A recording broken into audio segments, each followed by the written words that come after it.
রাজধানীর অভিজাত পরিবেশে বর্ণিল আয়োজনে উদযাপিত হয়েছে বাংলা নববর্ষ 1433।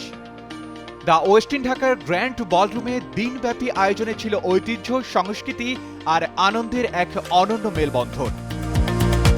14 এপ্রিল সকাল 10টা থেকে সন্ধ্যা 6টা পর্যন্ত চলা এই আয়োজনে অংশ নিতে ভিড় করেন নানান বয়সী মানুষ। পুরো বলরুম জুড়ে ছিল গ্রামীণ মেলার আমেজ, লাইভ ফোক মিউজিক ও বাউল গানের সুরে মুখর ছিল পরিবেশ। পাশাপাশি বায়োস্কোপ, টিয়া পাখি দিয়ে ভাগ্য গণনা, musical show, balloon shooting, train ride সহ নানা আয়োজনে মেতে ওঠেন দর্শনার্থীরা। শিশুদের জন্য ছিল jumping castle, ring toss game, ludo খেলার মতো মজার আয়োজন। খাবারের আয়োজনও ছিল চোখে পড়ার মতো।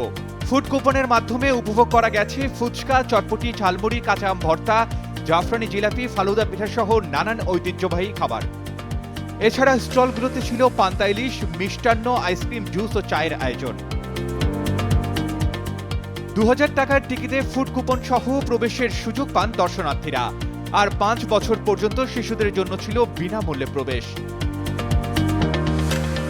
রং, সংস্কৃতি আর ঐতিহ্যের মেলবন্ধনে আয়োজিত এই উৎসব দর্শনার্থীদের জন্য হয়ে ওঠে এক স্মরণীয় নববর্ষ উদযাপন।